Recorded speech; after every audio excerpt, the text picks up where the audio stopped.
Good evening, my beautiful, beloved friends and family. Tonight, I'm going to talk to you about resistance, procrastination, what some people call laziness, and where it comes from, and a few things you can do about it. So, let's talk about resistance. So, resistance is definitely part of the human experience. In the very polarized 3D world, a lot of people will see you being resistant to things and call you lazy. I don't like to use that word. Or, somebody might point out that you keep procrastinating, keep putting something off, which is a form of resistance. I like to use the word resistance because I feel like it's a very neutral word. When you're explaining the energy of resisting something, it doesn't sound as hedonistic as lazy or as childish as procrastinating. And plus, when we're talking about resisting, it really brings to mind the universal law that what we resist persists. So if we're continually resisting something that's showing up in our reality, it's not going to go away. It's going to keep on showing up until we deal with it. So there are lots of different types of resistance. None of them, are official or anything, but I'm going to explain to you the ways I look at resistance. So there is resistance of the unknown, resistance of change, and anxiety, and also attachment to what is. And I feel like these all kind of fall in the same category of like fear, anxiety, uncertainty. It's like anticipatory anxiety. And this can be especially powerful if we've been through trauma, because sometimes it's fear of the unknown, but it's fear of what we think could be in the unknown. And when we are having an attachment to what is, why are we attached to what is? Because we're afraid of it changing. Things might not be perfect. We might even complain about things here and there, but the idea of it getting more uncomfortable, or having the things that help us feel safe and secure, the idea of that not being there is scary. And so we resist that. And the truth is, this whole evolutionary process, this whole expansion process that we're going through, if we're clinging to what's known, then we're not expanding, and not much is going to happen. There is also resistance in the form of lack of energy, feeling overwhelmed, which is draining.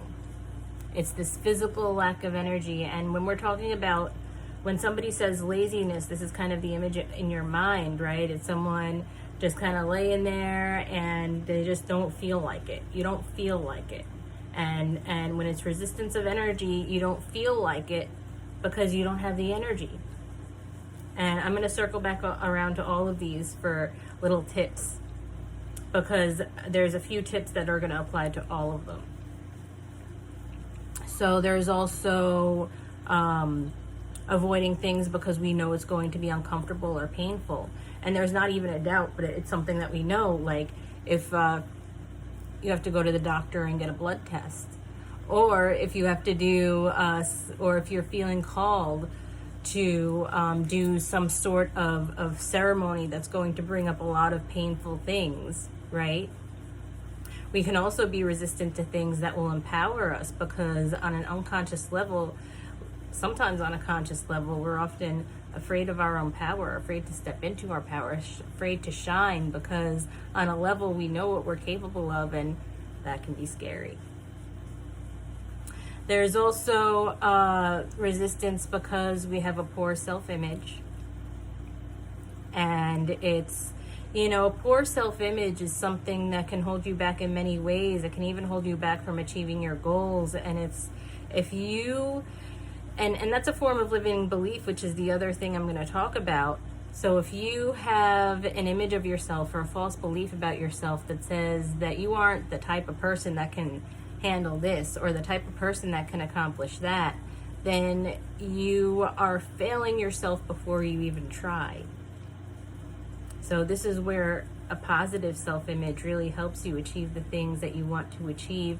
And also it helps you get through the challenges that you don't necessarily want to be in, but you have to go through all the same. All of these things that we go through, all of these resistances that we have to face and overcome are eventually what helps us reach this place of self-realization of our deepest truth, which is who we are.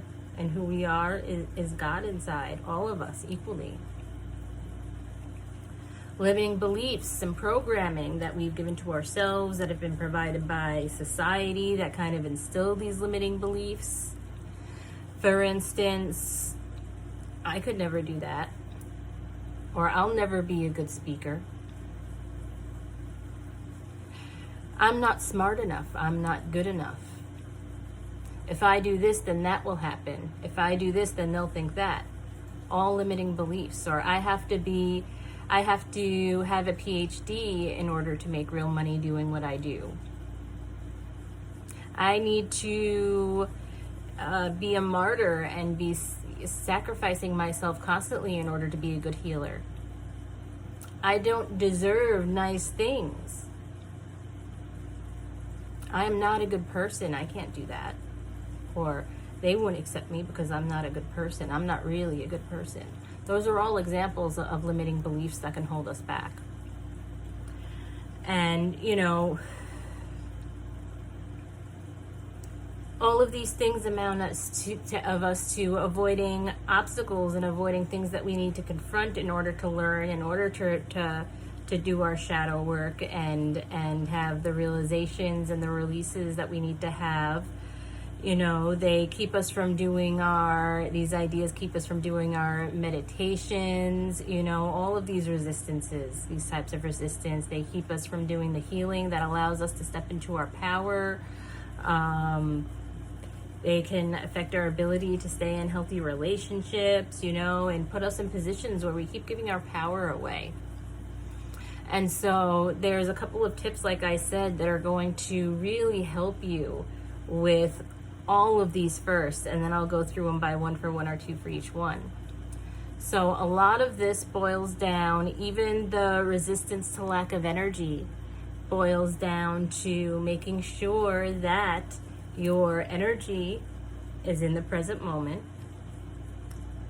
Why is present so important? Why is it so important to continually recenter throughout the day, time and time again, just calling all of those pieces back from wherever they are? Because, if our thoughts are in the past too much, we're ultimately going to get depressed. If our thoughts are in the future, right, we're thinking, what if, there's this and this possibility, that possibility, and what's going to happen? You're going to get anxious. And, if our thoughts aren't really in the past or future, but in a different dimension, in a different timeline altogether, well, guess what? You're still missing out on your awareness in the present moment where it's useful, which also means that you're missing your power, which also means that you're missing your energy. And so you're not going to be as equipped to make critical decisions. You may feel more tired. You may even be leaking energy. Which brings me to the next thing, which is being grounded to the earth and to the sun. I've talked about before that we are not unlike plants, where we need both the nourishment from the earth and the life force of the sun, which is a giant source-like capacitor, by the way, to survive and to really thrive. Just like a plant, if we are not connected to the earth and getting nourishment from the earth, we'll start to get spots and icky and stuff like that. And if we're not getting any sun, we're going to get deficient too in different ways. We're going to have less energy. We're going to have less life force. And so when I'm talking about grounding, I'm not talking about just connecting with the earth to feel the earth and reduce inflammation. That's a very good practice, but this is a little bit different. When I'm talking about grounding, I'm not talking about earthing, but I'm talking about making an energetic connection to the earth, and in being intending that we're pulling up that earth energy, that divine feminine divine mother energy, and I love to pull it up and just allow her to hug me from the inside, and her arms go up and around, and she hugs me and makes this toroidal field, and it helps me feel so safe and supported, and it also anchors me to the present moment. And because that's a very feminine, nourishing energy, I also need, and it's purifying, I also need the life force, which is activating. So I'll connect up to the highest level that I can access, and you know, the highest level of all of us is source, and then connect in, and then bring that life force energy down and allow it to shower over me and activate, clear all the channels, wake me up, work with that beautiful earth energy together to create perfect balance and harmony. And this one will also anchor me to the present moment along with the earth. And this is like the Divine Father coming down, hugging me from the inside, except that this time the arms are coming out from my feet and around to make that toroidal field. And further, if you wanted to add something to that, you know I have these exercises from before on here and everything.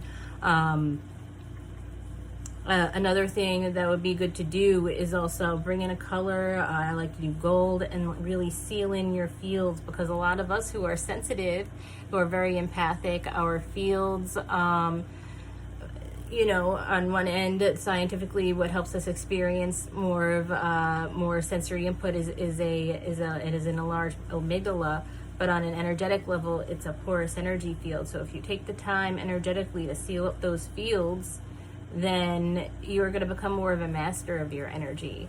And it's not going to be like, oh, this energy is affecting me this way. Oh, this energy is affecting me that way. Eventually, every empath will be not someone who's just overrun by others' energies, but one who creates the energy that's around us. Imagine if one of us can stand there and hold the space, and this is, I think, what is eventually going to be the true meaning of hold the space, and just radiate peaceful love, calm, peaceful love and stillness, and it will help everybody in the area do the same. I see that happening in the future. I'm diverging though. So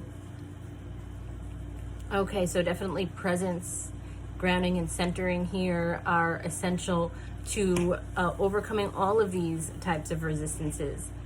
We could be resistant to doing the grounding and centering too, because for so many, especially those who are newly awakened or not newly awakened and just have been resistant to it up to wherever point you're at, it's like, you know, we can get attached to our routines, right? And doing things a certain way. I'm like that, you know. There was a long time I would make myself, because I was just so used to it, this extravagant breakfast. For me and for the other people in the house, and it would get too much. But it's like a habit is hard for me to break out of. And I know for me, doing my daily practices every morning and every night, and sometimes then some, of course it causes resistance to take that time when, you know, especially at times part of you just wants to go, part of you just wants to go to sleep. It's like that. It's a real drive there, and you just got to commit and say, you know what, this week I'm going to do this anyway. Today I'm going to do this anyway. And if you could do it today, you could do it tomorrow, you could do it the day after. And then once you do it for a week, then you've gotten somewhere. But I think really 2 weeks, when you've done it for 2 weeks straight, that's when you've really started to develop a routine. And then I feel like at the end of the month, it's cemented in. And honestly, I feel like after a week of committing to a practice, you know, you'll see such an improvement that if you were to stop, you'd definitely see a decline and be like, why didn't I do that? So let's talk about fear for a second now, because a lot of this is about fear and anxiety. We know the grounding and the presence, the centering to the present moment is going to help with that. But what else can we do about fear when we're in a place where I'm scared to make a move? I was there not too long ago in regards to my business. Like, I'm scared to do anything because we were kind of in a survival place. And it's like, well, if I do this, I'm going to have to spend more money, but I'm scared to because we don't really have it. Well, you just have to choose, and a lot of this fear and anxiety, two things this comes from, and two things that you want to remember to that are important here. You want to trust yourself, trust your intuition, trust that the universe has your back, to even if you got your intuitive input and maybe you misread it, then the universe is going to have your back and course correct you and bounce you back to exactly where you're supposed to be. So that trust, that faith is so important, so important. And there's something else that I do to deal with like anticipatory anxiety, and that's the type of anxiety that causes resistance to unknown things, change. So I will really sit down and think of the absolute worst case scenario. This method isn't for everyone, by the way, but for me, I think about the worst case scenario. I experience it fully in my mind. I feel everything I need to feel for this worst case scenario. Okay? And then I eventually realize, well, if the worst case scenario, if I get to a point where I can handle the worst case scenario, right? And if you can handle the worst case scenario, you can handle any of the not worst case scenarios that come about, right? So then there's no reason to have fear. There's no reason to have anxiety. There's no reason to have resistance if that's your cause for resistance. So let's talk for a moment about also attachment to what is, because this is another thing. This, I feel, is very closely related to fear of change and fear of the unknown. But it's also its own thing, because it's not just anxiety about what might come up. It's like this grabbing on to what we have. It's like, I don't want to let go. No, I don't want to let go. I want to stay right here. I don't want to change. I want to keep hanging on to the same things. And we get this obviously with addiction, because any addiction, whether we're talking about a substance or food, mine is food. It used to be substances though. Whether it's sex, relationships, shopping, so when we're having an attachment to what is, it's this thing that we're anchoring ourselves to, that we're saying, okay, this situation here, this experience here, this affect here, this is what's keeping me safe, secure, and happy, and I'm afraid that nothing else, that whatever I come across next is not going to make me as happy or secure. Well, what happens if you make a change and you're less happy and secure? Couldn't that be a journey? Couldn't that be a welcomed obstacle? Couldn't that be a chance to shift things around and make something even better? You have to remember that everything is what you make it. Everything is what you make it. So if you're resisting a change because you're attached to what is, well, if you make a change and you're not happy with the change and you've really given it a shot, then you could always go back to what was, right? This also comes up a lot in relationships, particularly toxic relationships, where there is an individual that is with another individual that for them is toxic for whatever reason, and they want to hang on to it. They want to hang on. They're attached to what is. Even though it's an unpleasant situation, there's this pull, and for something like that, that's a karmic pull. It's like a magnet, so if you're getting frustrated with somebody that's in one of those situations, I mean, I'm not saying condone it, but have a little empathy, because it feels like a magnet. And it's all about breaking the pattern. So how do you break the attachment to what is? The attachment to what is, well, of course, there's dissolving cords, but you're talking about also being in a toxic relationship. You might want to call in your support system, get some counseling. Same with addiction, Call in your support system, get some counseling, coaching, energy healing, really work through the shadows of it. All of these, what's really going to help you overcome over this is this. You sit down and say, okay, there's this situation. I'm avoiding this because of that reason. So I'm avoiding leaving my abusive partner because I am afraid that I will be alone forever and that I cannot support myself and that I will be miserable. Okay, well, why do you feel like you'll be alone forever and that you can't support yourself? Well, you've just identified two limiting beliefs and a poor self-image. And so why is that? Why do you feel that way about yourself? Why don't you believe that you could be more than enough on your own? There has to be some kind of trauma that led to that, somebody who told you something that led you to think that, old programs. You could do affirmations to recode your thought process. And I love for all the affirmations to include something about you really being God inside.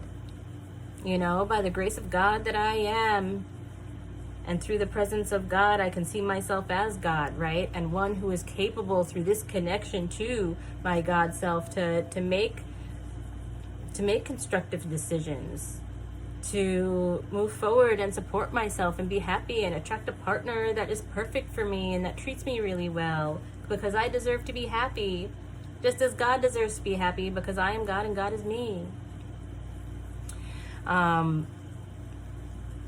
There's also, I definitely recommend affirmations as far as dealing with limiting beliefs and poor self-image. Fears, you can also connect with your higher self, connect with, if that's aligned with you, connect to angels, the ascended masters, give them your fear and ask for them to guide you through overcoming it. And, dealing with fear and overcoming fear isn't necessarily only about releasing it. It's healthy to have fear, but you want to be able to have fear and move through what you need to move through anyway. And one thing, because sometimes we can have a fear that kind of feels like a gut instinct, and other times a fear feels like an anxiety, and it's hard to tell the difference. Well, here's how you do that. If you are in your mind choosing to move forward and do the thing that scares you and it feels heavy, it physically feels heavy, then think on it some more or don't do it. But if you are having a resistance to doing something and you've identified it as fear, but it doesn't feel heavy, you just feel nervous, then move forward, because usually this, when your spirit team is trying to stop you, it feels heavy, or a situation that isn't right for you will feel heavy when you're intuiting about it. Limiting beliefs and programming. There's also the affirmative meditation, where you affirm that you are your God self, and you affirm that you could do whatever it is you set out to, and by the grace of God that you are, you could release anything and bring in anything that you wish, and that you are patient and graceful and all of the things, just, it's really powerful. And also taking responsibility for the people that you are with and the programming that you put around yourself, because all of that could be recoding your programming. So you don't need everything to be perfect, but most of it does need to be supportive to where you're trying to be. So the other thing, which is the one that's going to have a little bit of a different explanation, is the resistance due to lack of energy. And like I just said with the programming, the lack of energy, you want to also be mindful of the company that you're keeping. And when you're around different people, are they people that empower you, or are they people that drain you? Maybe it's people that you really like, but at the same time, you always feel so tired when you talk to them, There are some people that are awesome, but they're still, their energy is parasitic. And I'm not going to say, stay away from them at all costs, but I'm going to say really use your discernment with how much time you spend with these people, you know, and you know, you can say a little prayer to help them align with their own source energy, and you know, and you know, hopefully they experience that for that brief moment, and get a clue as to where to go to get more of their own. But you know that it does require discernment until you're strong enough to have that mastery over your field and know how to regenerate yourself pretty quickly. And then you can move forward and be a little bit more helpful to those types of people. You also, obviously, when we're talking about energy, of course, that presence and sealing up your fields and staying connected to the earth and the sun is so powerful there. You know, I want to nap just about every day, but I'm a really bad napper, and so I meditate every afternoon. And I tell you, when I meditate, I feel so fresh afterwards. It's really... And you know, you don't have to meditate like that per se, because I obviously spend quite some time, but I've had it where I just spent about 10 minutes meditating and I felt like I just woke up. You know, it can be a really, really, really great practice. Just a quick rebalancing, deep breathing, connecting to the earth, connecting to the sun, bringing it all in and sealing yourself up. And then there's also, of course, being mindful of your behaviors, what you're eating, what you're taking in.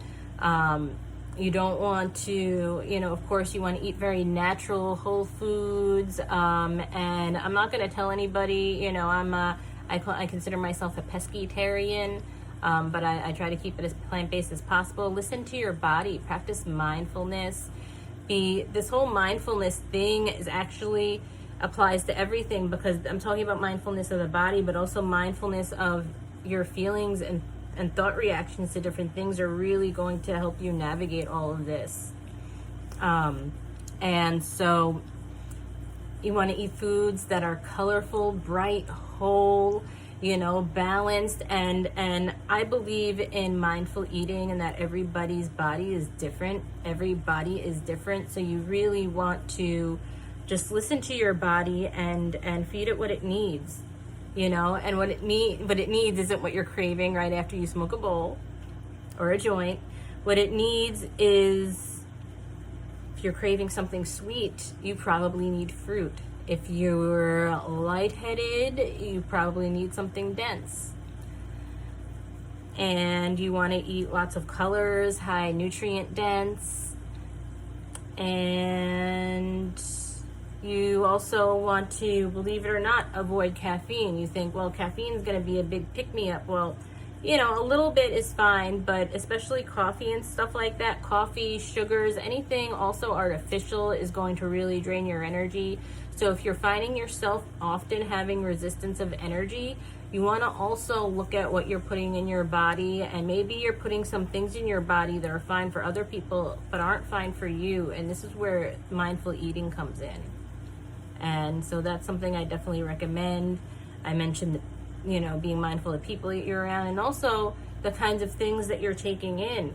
If you're in front of a computer a lot, that can deplete your energy fields. Anything with a screen, anything Wi-Fi is going to create these little fissures in your aura. But there are things you could do about that, like right here, I have this little shungite that I keep by my, I will turn my phone on airplane at night, and I put my, put this next to it, and it absorbs EMF. So does smoky quartz, which is why I hold it when I talk a lot. I just feel better and more sealed.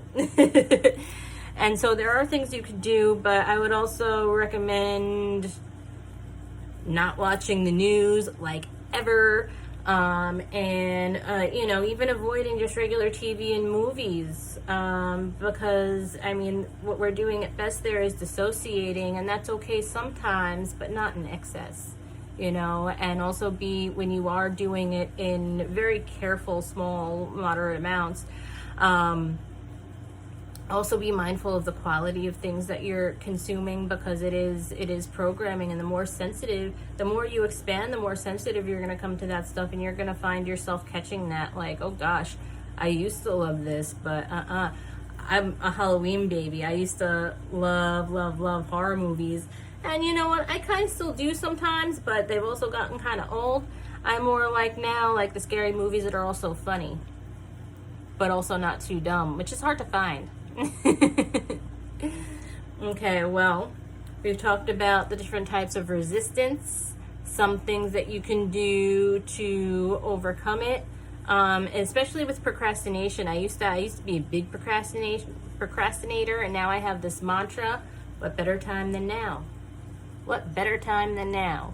I actually went a little too far with that for a while, but I wouldn't let myself rest. But that's me. I kind of go to extremes, and that's my process. I have to go from here to there to end up here. And I know there's other people that has to do with, I think, when I was born.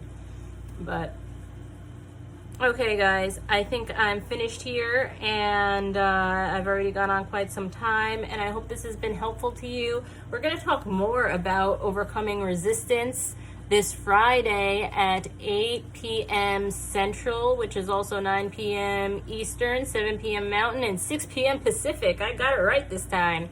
And this is one of the things we're going to be talking about on that coaching call. It's free. The sign-up directions are in my link in bio in some places, in the description on YouTube, and I'll also put it in addition on Facebook in the comments.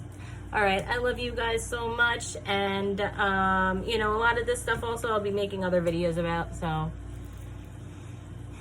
much love to you all. Have a wonderful evening.